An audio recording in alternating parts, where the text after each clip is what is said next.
এইয়া আজি মই বাৰীতে থলুৱাভাৱে পোৱা কিছুমান শাক পাচলিৰ এটা সবজি বনাবলৈ লৈছো। এইয়া দেখিছেনে কচুথুৰ আৰু মছন্দৰী ঘৰৰ বাৰীতে থকা। আচলতে কচুথুৰ আমাৰ ঘৰৰ আটাইকেইটাৰে প্ৰিয়। এনেকৈ কেতিয়াবা থলুৱাভাৱে পোৱা বস্তুবোৰে খুব ধুনীয়া হৈ পৰে খাবলৈ, হয়নে বনালে। এতিয়া ইয়াৰ কাৰণে লৈছো মই ইয়াৰ কচুথুৰ অলপ, মছন্দৰী এইবোৰ কাটি লোৱা নাই দেই, এনেকেই মানে মছন্দৰী পাত এনেকেই দি দিছো। দুটা ডাঙৰ পিঁয়াজ লৈছো, কেইটামান জলকীয়া, এয়া মান ধনিয়া পাত দুটামান লৈছো, আদা নহৰু অকমান থেতেলিয়াই লৈছো, আৰু লগতে কেইটামান মচুৰ দালি তিয়াই থৈছিলো অলপ দেৰি আগতে। সেয়া তিয়াই থলে ভাল সোনকালে এইটো মানে পাচলিৰ লগত মিহলি হৈ যায়। আৰু লগতে লৈছো ইয়া ডাঙৰ দুটা বিলাহী কাটি লৈছো।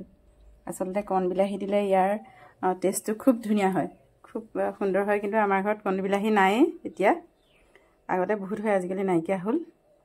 এতিয়া তেল দি প্ৰথমতে পিঁয়াজখিনি অলপ দি দিছোঁ।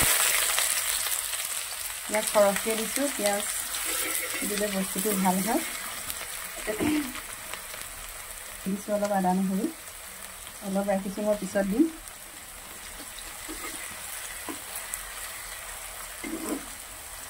আৰু ইয়াতে দিছোঁ জলকীয়াখিনি, জলকীয়া অলপ সৰহকৈ দিছোঁ, কাৰণ এইটো জ্বলা হ'লেহে খাই ভাল লাগে কচুথুৰ।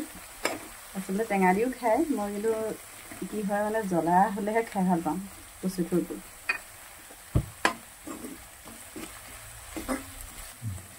এতিয়া পাচলিখিনি ইয়াতে দি দিম। বনাবলৈ একেবাৰে সহজ দেই, একো ইয়াৰ যত্ন কৰিব নালাগে।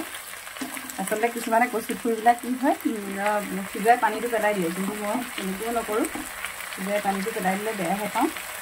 ইয়াত গোটেইখিনি একেলগে কাটি থোৱা পিঁয়াজ অলপ তেলতে দিলোঁ, আৰু অলপ এতিয়া ইয়াত দি দিছোঁ বাকী থকা আদা নহৰুখিনি দিলোঁ, চব একেলগে দি দিলোঁ। নিমখ হালধি দি লৰাই দিলোঁ হৈ গ'ল। আৰু ইয়াতে একো মছলাই নিদিওঁ, আমি একো মছলা ব্যৱহাৰ নকৰোঁ ইয়াত। এতিয়া লগতে বিলাহীখিনি ইয়াত এড কৰি দিলোঁ। সকলো একেলগে দিলে হৈ যায়, বনাবলৈ একেবাৰে সহজ। মই একো যত্ন নকৰাকৈয়ে বনাওঁ, কিন্তু খাবলৈ বহুত ধুনীয়া হয়। ইয়াতে দিলোঁ এতিয়া দালিখিনি, ভিজাই থোৱা দালিখিনি।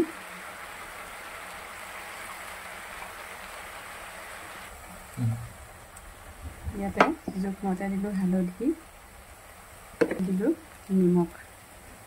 নিমখ মই হাতেৰে দিহে ভাল পাওঁ, নহ'লে চামুচে মই জুখিয়ে নাপাওঁ। আৰু এই ধনিয়া পাতকেইটা মই অলপ পিছত দিম, এইটো মানে ভাজিটো হ'বৰ আগে আগে দিম। এতিয়া ধুনীয়াকৈ লৰাই এনেকৈ ঢাকনি নিদিওঁ, ঢাকনি দিলে কেতিয়াবা ধৰিব বুলি ভয় লাগে, ঢাকনি নিদিওঁ। কম জুইত এনেকৈ ভাজি থাকিম অলপ টাইমলৈকে।